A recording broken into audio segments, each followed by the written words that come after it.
i titoli. A Catania paura e tensione per il vasto incendio che ha distrutto ettari della TIMPA di Leucatia. Residenti costretti a scappare dalle abitazioni, 2 vigili del fuoco feriti. A Palermo prima la rissa e poi gli spari, ferita una ragazza alla testa da un proiettile vagante, non è in pericolo di vita. Ascoltato in caserma il giovane che ha fatto fuoco per un regolamento di conti fra bande. Ad Agrigento ancora violenza giovanile, in 2 si affrontano a colpi di bottiglia tra i passanti a Santa Margherita di Belice, 12 indagati per una maxi rissa nel centro storico.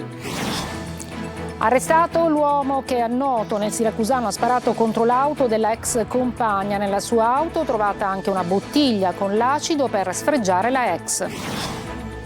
Amministrative 2026, primi eletti, a Messina ha confermato Basile, a Enne vince Crisafulli, mentre ad Agrigento si va al ballottaggio fra i 2 candidati di centrodestra e centrosinistra. A Palermo auto d'epoca sul lungomare di Mondello, in mostra anche una Ford Torpedo del 1929. Calcio, dopo la sconfitta pesantissima di Ascoli, il Catania è chiamato ad un miracolo. In 90 minuti immersi tutti i limiti di una stagione. Mercoledì al Massimino la gara di ritorno.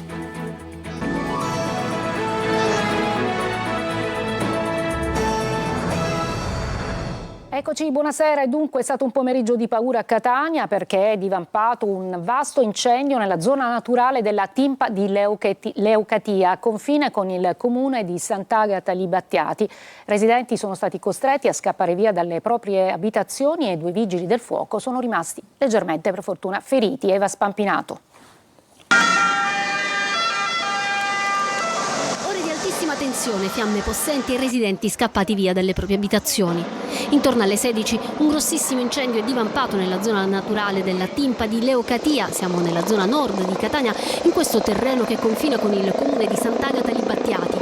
I residenti della zona non hanno dubbi sulla natura dell'incendio. È la terza volta, questa è forse la quarta volta che c'è un incendio doloso in pochissimi anni. Ho visto la colonna di fumo e mi sono immediatamente immaginata, perché qui gli incendi scoppiano solo su questo terreno, che è stato tra l'altro recintato già 3 volte. L'incendio era arrivato sino a qui, questa è la zona che i vigili del fuoco hanno già completamente domato, ma l'incendio che pare spegnersi poi riprende corpo. I vigili dunque stanno continuando ad intervenire con le truppe da terra, mentre l'elicottero dall'alto coordina i lavori indicando le zone che sono più interessate dalle fiamme, in modo che i colleghi poi da terra possano intervenire. Non si può utilizzare il Canadair in questo momento perché la zona è piena di cavi dell'alta corrente e si potrebbero creare dei cortocircuiti. In tutto ciò un vigile del fuoco è caduto, ha battuto la testa e si è ferito. E un altro vigile ha riportato ferite alla mano. Costante il via vai dei mezzi dei vigili del fuoco, non manca la preoccupazione mentre arrivano anche i sindaci di Catania e Battiati. È una cosa pericolosa perché abbiamo tutta una zona di erbacce e di cose. È pericoloso per noi e per tutta la zona del Canalicchio. È ovvio che è uno strano incendio, ecco, molto strano, certamente non per il sole, per il forte caldo, non è questo. Solo quando il rogo sarà definitivamente domato si potranno conoscere le cause dell'incendio.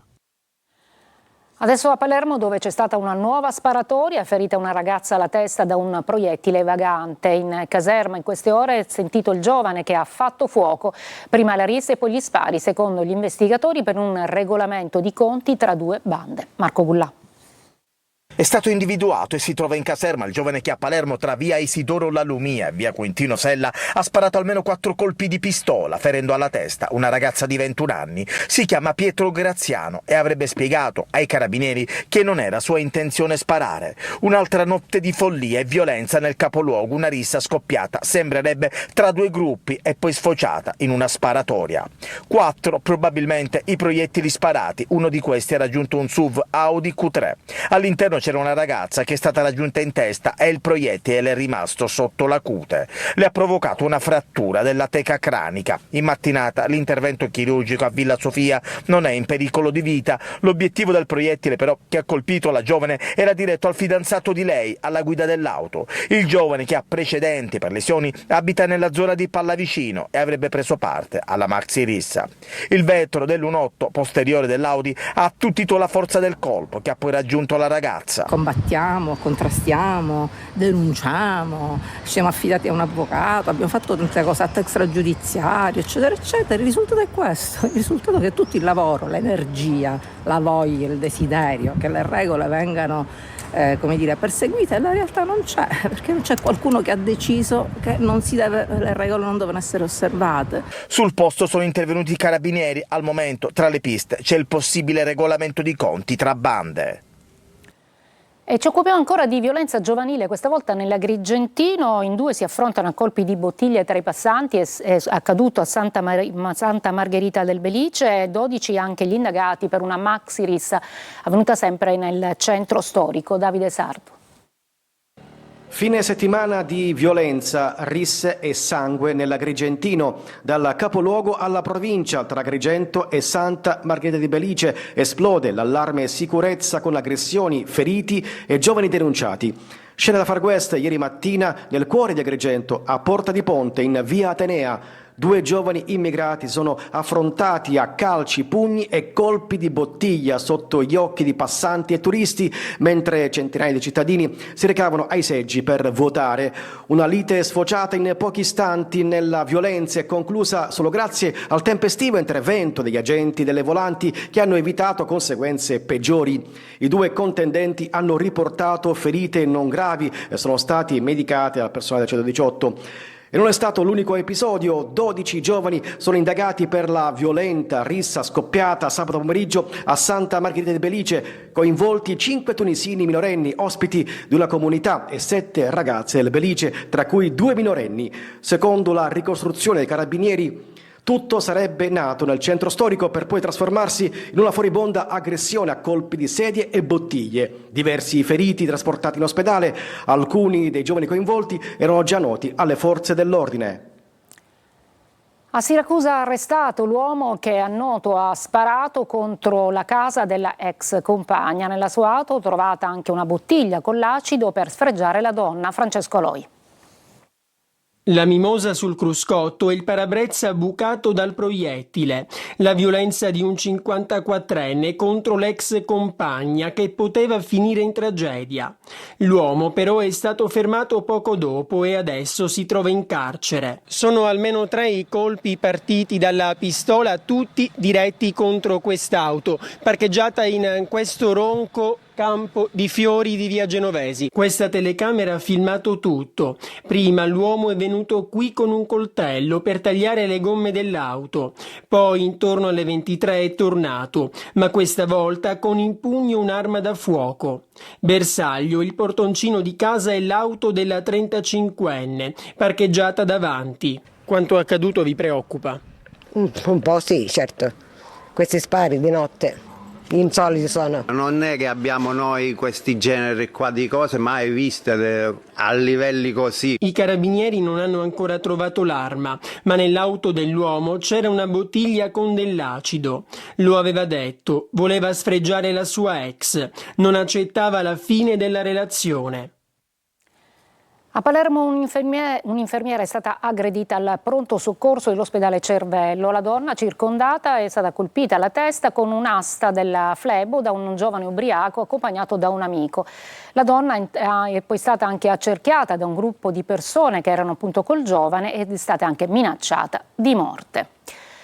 Torniamo a Catania sull'incendio doloso che ha colpito il lido Esagono di Aci Castello. Confcommercio e il sindacato dei balneari lanciano l'allarme sul rischio di forti pressioni mafiose nel settore. Sentiamo Adelaide Barbagallo.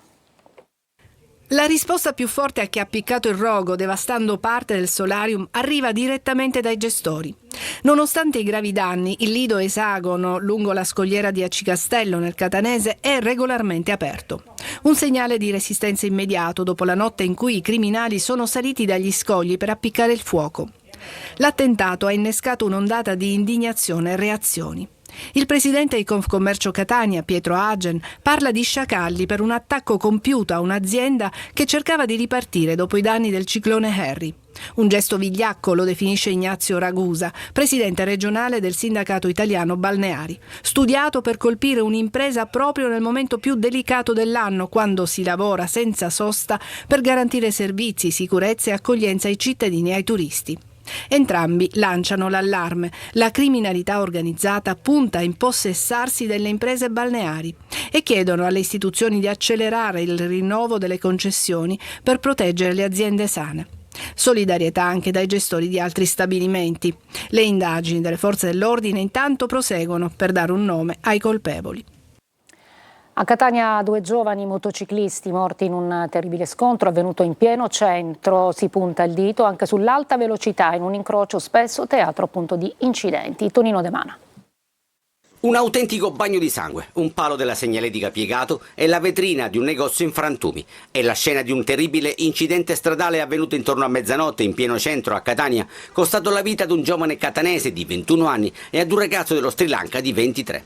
A causare lo scontro, con molta probabilità, sarebbe stata l'alta velocità in un incrocio, quello tra le vie Umberto e Musumeci, teatro quasi giornalmente di incidenti. Agghiacciante la scena agli occhi dei soccorritori, il corpo di una delle vittime riverso in una pozza di sangue incastrato al palo che vedete.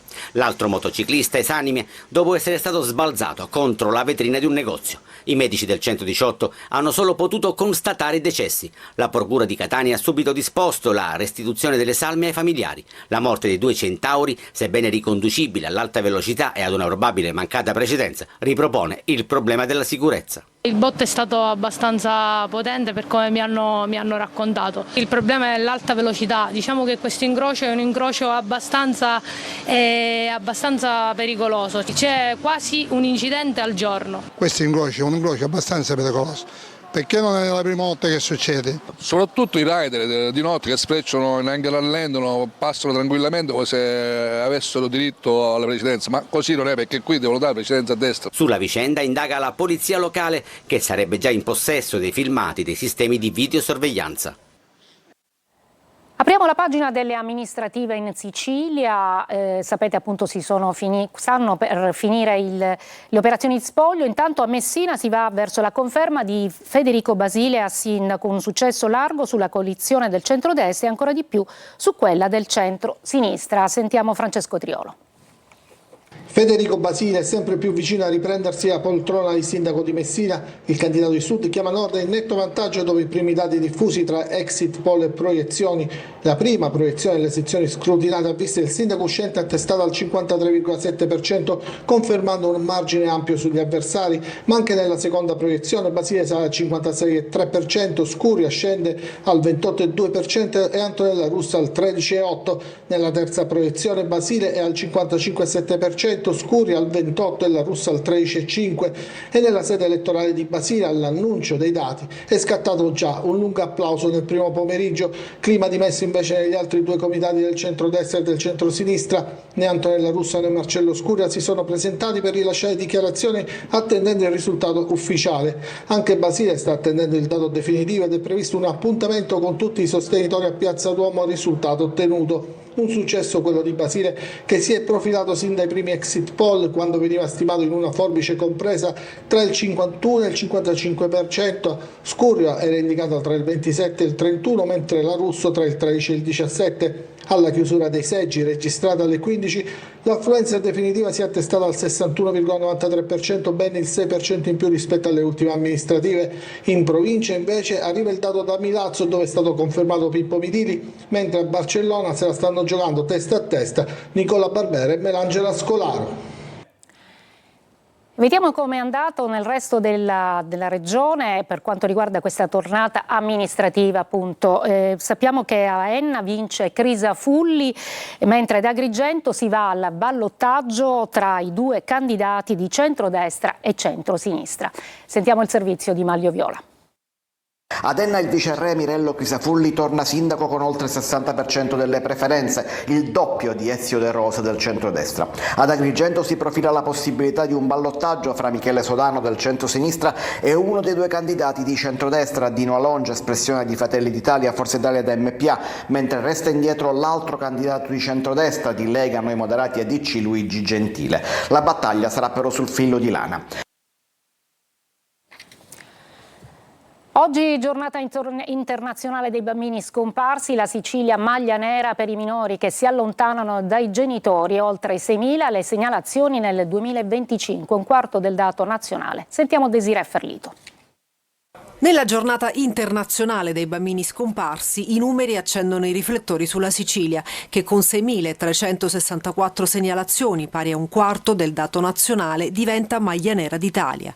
Minori che si allontanano da casa spontaneamente e che spesso sono lo specchio di realtà familiari talvolta fragili, dove sono i più giovani a farne le spese. C'è qualcosa di vuoto che nei nostri minori si viene a creare proprio perché mancano dei punti certi di riferimento e non possiamo non tacere.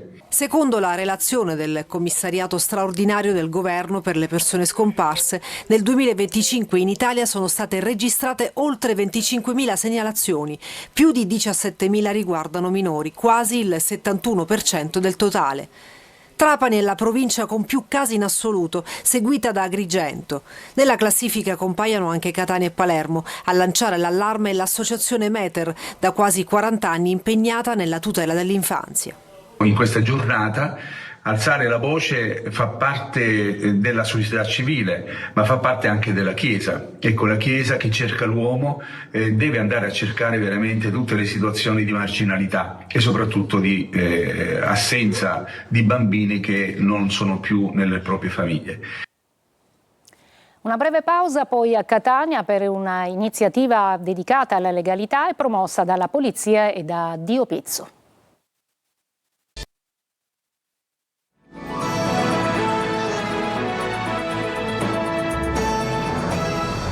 Metti in moto la legalità, la polizia e a Dio Pizzo a braccetto per una giornata speciale dedicata alla memoria, protagonisti anche gli studenti del Cannizzaro di Catania. Tonino De Mana. Metti in moto la legalità, con maglietta bianca che raffigura Giovanni Falcone e Paolo Borsellino, sorridenti e rilassati prima che Cosa Nostra potesse eliminarli con il tritolo. Uccisi, ma non dimenticati, con la delegazione Catania del Motoclub Polizia di Stato in collaborazione con Addio Pizzo, che ha scaldato i motori per una giornata dedicata alla memoria. Protagonisti anche gli studenti dell'Istituto Stanislao Cannizzaro, che hanno fatto visita al 10° reparto mobile della Polizia di Stato. Sui risultati della lotta alla mafia ha parlato anche Salvo Fabio di Addio Pizzo. Non abbiamo ancora sconfitto la mafia, però è cambiato tanto nella percezione che le persone hanno del fenomeno mafioso. La mafia ha cambiato strategia, non fa cose eclatanti, stragi eclatanti, ma vive in un sottobosco che a volte si addentra nelle istituzioni. Allora cosa fare? Ci dobbiamo preoccupare perché quando la mafia non uccide non significa che la mafia è stata sconfitta, ma anzi è esattamente il contrario, vuol dire che fa in tutta tranquillità i suoi traffici e i suoi affari. Molti commercianti non denunciano perché hanno paura e non hanno fiducia. E allora cosa dire a loro? Mi dispiace dover constatare che ancora c'è un retaggio duro a morire. Noi lo diciamo anche nelle scuole con i ragazzi, negli incontri che facciamo. Dopo la morte di Libero Grassi trovatevi qualche imprenditore, qualche commerciante che ha denunciato ed è stato ucciso. Saliamo in sella per non permettere alla polvere del tempo di coprire il sacrificio di chi ha lottato contro la mafia. È lo slogan, ma non solo, dell'iniziativa. Crediamo nel futuro e nei giovani, per cui fare vivere a questi studenti un'esperienza differente da protagonisti della storia per noi è particolarmente sentito. Ricordati la strage di Capaci e l'uccisione dell'ispettore capo della polizia Giovanni Lizio. A Palermo auto d'epoca sul lungomare di Mondello, in mostra anche una Ford Torpedo del 1929. Marco Gullà. Sole, mare e auto d'epoca. Il lungomare di Mondello si riempie del fascino senza tempo delle auto storiche con la 6ª edizione del concorso di eleganza per auto d'epoca organizzato dal club canottieri Ruggero di Lauria. Una meravigliosa mostra d'auto, in concorso modelli di autovetture costruite sino al 1940 e quelli dal 1941 al 1996, suddivisi nelle 3 categorie: berline, coupé e aperte e auto di particolare pregio costruite tra il 1996 e il 2006. Intervengono utilmente sul tessuto cittadino, offrendo occasioni come queste di buon gusto e, come abbiamo detto, di utile conoscenza della storia dell'automobile. In questa sfilata anche auto realizzate nella prima metà del Novecento e altre di particolare pregio, tra cui la Ford Torpedo del 1929, vincitrice del premio Best of Show dello scorso anno. Noi siamo veramente contenti, basterebbe questa sola manifestazione per poter arricchire il nostro anno sociale. Turisti, appassionati e curiosi, tutti in fila per ammirare l'eleganza di queste auto. Una breve pausa, poi lo sport e il calcio con la sconfitta pesantissima del Catania ad Ascoli.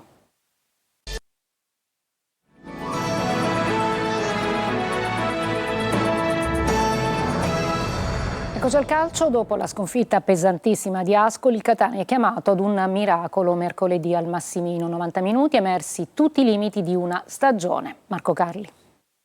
Altro che settimane da raccontare. Ai tifosi questi playoff, a meno di miracoli clamorosi, resteranno nel ricordo come quelli della disfatta di Ascoli.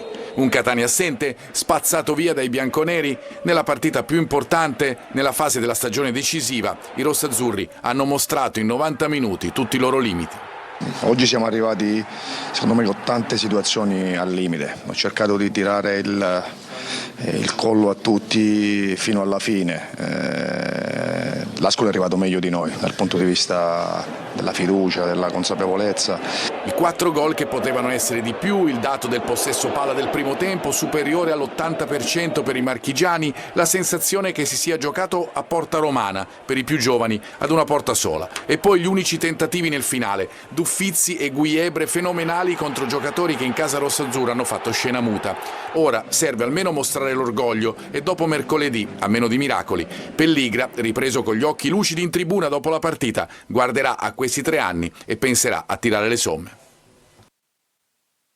Per l'ascolto e buona serata.